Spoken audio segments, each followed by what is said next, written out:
Magandang gabi po sa ating lahat. Kumusta kayo mga kabayan? Yes, hayaan niyo po muna ako mag-relax dahil na-miss ko po dito sa Beaudic mga kabayan. Dahil maraming nagtatanong, Lori, na-miss na namin ang Beaudic, hindi na po namin nasilayan. Kailan ka pupunta at mapasyalan mo rin ang Family Fernando? Yes, bukod sa Beaudic po mga kabay, na-miss namin, syempre na-miss din namin yung mga aming pamilya dito, no? Yung Family Fernando.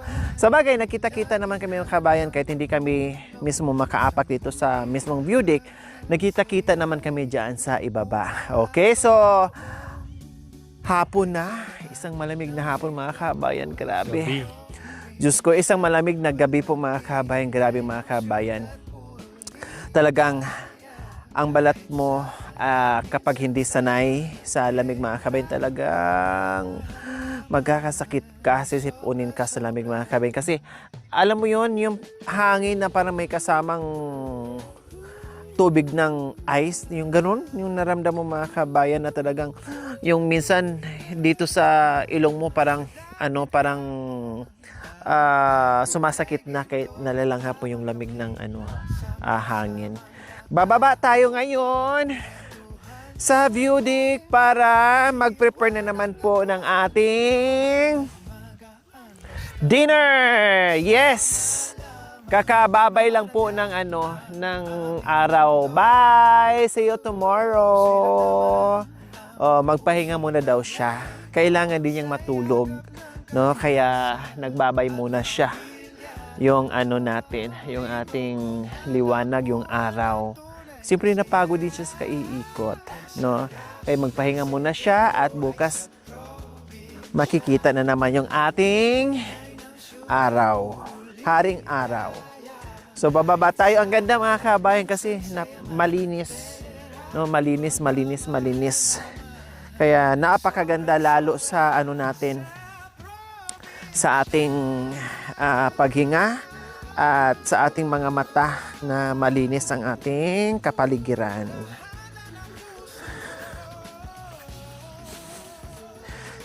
Ang ganda ng bulaklak mga kabayan. O, diba?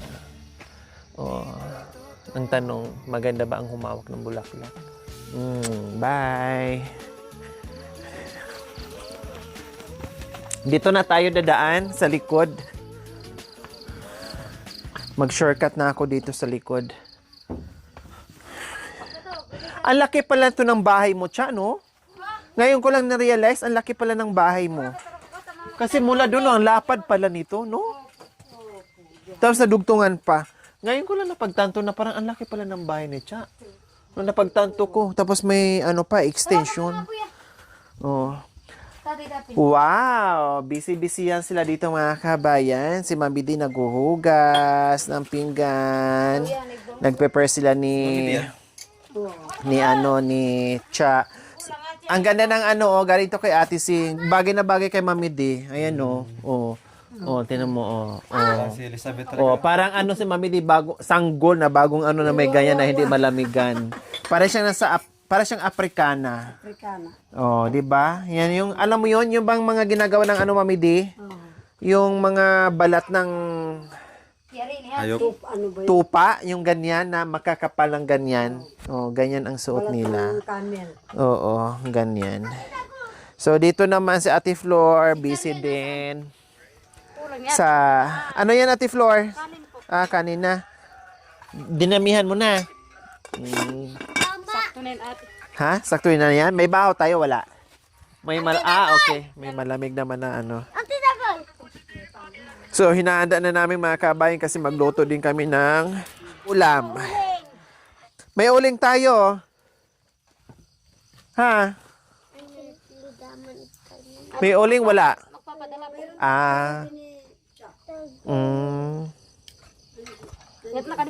Marami akong uling. Nasa Nasa bahay. Tawagan na kapag uling. Saglit lang. Tawagan mo na, Bi, para may luto tayo.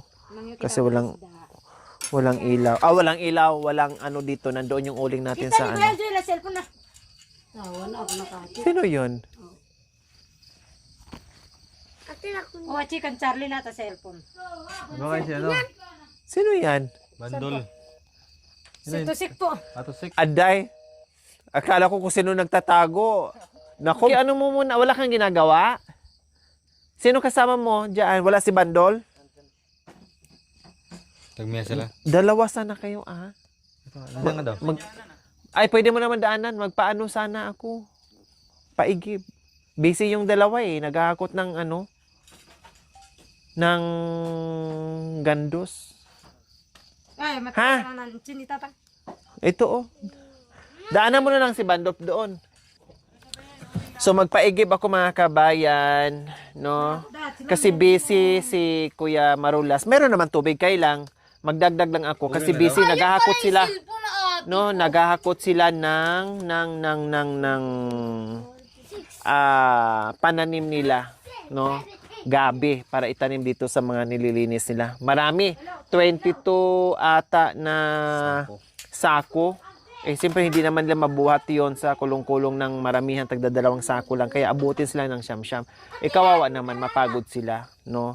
Kaya sabi ko, mag-utos na lang tayo ng ano dyan, kung sino pwedeng mag-igib. Eh, nandito naman yung mga nagre-rescue palagi sa akin dito. Paliho, ay, paki ako, sick. May laman pa yan? Ano natin to ilipat? Or mayroong iba dyan? Yung isa, may laman, wala.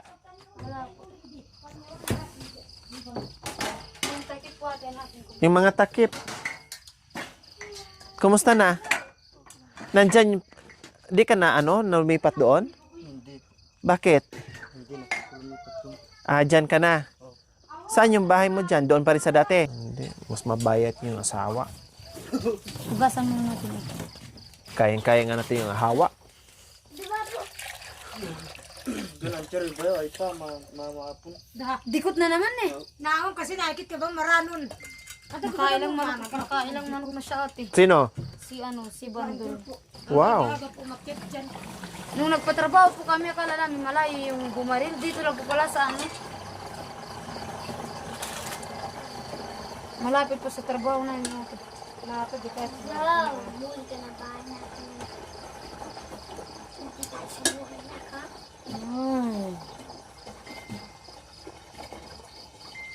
Charlie, nasaan?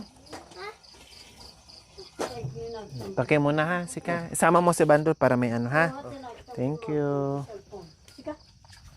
Oh, yeah, piniling alam butas. Magtala ka ng uling. Oh, sige, ibras pinyan. Alin? Isabaw ka, tagbongs. Iyo, walaw. Mag-ihaw, magsabaw. Ang Para laman niya? meron kayong mahigop na sabaw. Kasi kung ihaw lang, wala. Malamig pa naman. Tinan mo naman suot ni Mami Dio. Oh, nanigurado na yan. Kasi wala siya Kasi alam niya sa snow siya pupunta. Alam niya kasi wala siya tatarong. Maganda kaya ang ganyan natin na main. Iprito natin tapos sabaw. Kaya man yan. Oh, masarap. Yung iprito tapos isabaw. Kasi gulong malunggay. Oh, yeah. Tapos, ito, di kalabasa. Sarap niyan. May kalabasa pa pala. Ay, tipi. Tipi. Wow! Asawa ng Jigo ba? Tipi. Hindi. Tapos ate, bagya ka, yung minsan ka lang nakaganon sa buhok mo, kumain kita, mga langka. Nahawakan mo lang yung ulo mo ate. Siya yung may-ari siya na lahi ng unat. Kaya ayun, parang ba may nakain siya. Tapos, yun na nga, nachibi na nga ate. Inilot ko, tapos sabi niya, mamamatay na yata ako. Hindi kami tuloy nakatulog ni ating niya, ni asawa po ni Arnel. Hanggang alas 11 pa kami nakagising. Ano ba nangyari sa'yo? Hindi, masakit lang, nachibi. Tapos ayaw pa niyang pahilot ate. Baka hindi ka mo na... Pinggan, saan galing yan? Magaganda yung kulay. Binili po. Nasaan na ba yung mga pinggan natin na galing Amerika? Nakatago Nandun po sa akin. Kasi galing ang Marami pagkada. kaming ano dito mga kabayan, kompleto Ricardos. Sayang na gamitin. Oh. Kaso lang ayaw maglabas. Napabili po ko nito ate. 1,000 sa si nanay. Ayaw niya yung luma ng pagkainan na Sabi niya po, maglinis ka siya. Yung lahat ng luma, itapon mo na. Aba? Bakit ka po? Ayun, yung ano, Hindi, maglinis ka. Nakakahiyawa kapag may bisita tayo. Tapos, parang ano naman ako. Ayoko na ng mga luma. Maglinis ka ngayon, tapos ngayon din, aalis ka rin. Atay. Gusto ko na yung mga bagong ano, mga bagong Pinggan. Ayoko na yung luma. Tuhol na na maiyaw. Atay ka po si Ima. Aday, pati ito. Huwag na yan. Tapos may gabi. Tapos ate, ano? Tapos, Ang dami Ba- nating basa pa yan, pinggan dyan. Ang dami nating kutsara. Lahat. andyan po, di po eh. Baka po mawala po ate ng mga batang gawin lang nilang laruan. Isang kutsara pa man nilalagay. Ang daming gamit dyan. Tambak na nga sa gamit eh. Ayaw ko pong ilabas sa ate. Hindi ba masa na bato. Ako na yung kutsara. Nung, alam mo nung ano ate, New Year may ano, may bisita kami dito ate. Tapos ano ginawa ko doon sa mga ano. Di ko pa nilabas yung mga kutsarang ano ate, ganito. Di ba kung marami po tayo? Maraming ano, ate? kutsara. Yung Disposable. Opo, Yan ang nilabas mo. opo.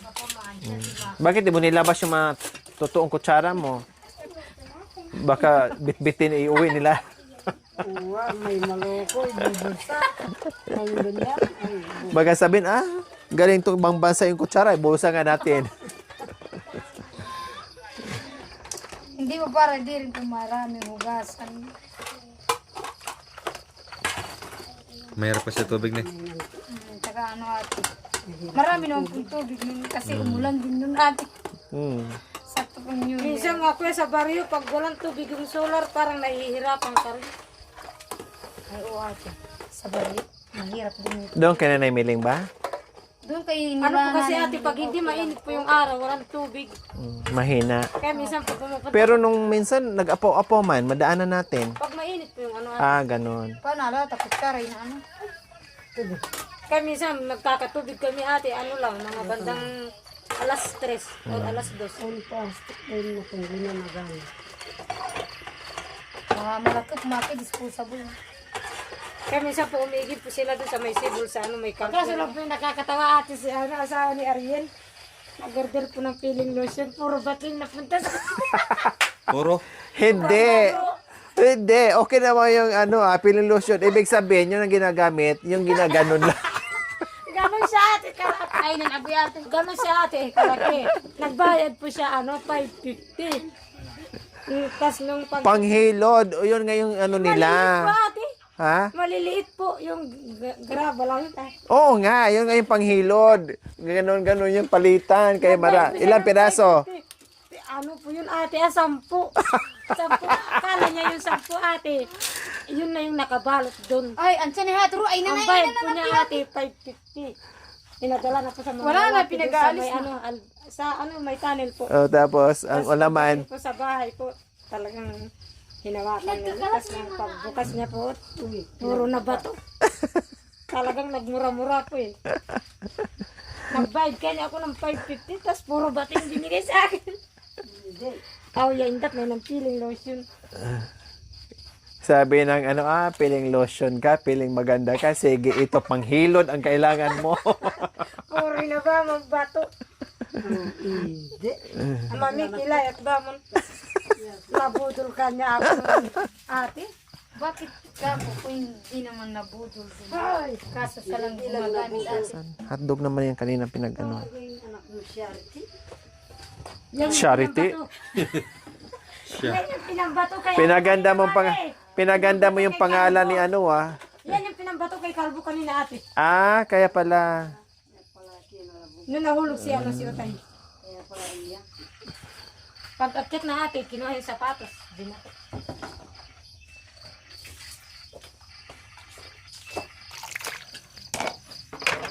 Mas gusto ko dyan. Antoy, timba ba? May timba Ewan ko, ako. ba't lumipat pa Kunin kasi ko. sila? Thank you for watching, mga kabayan. Don't forget, like, share, and subscribe.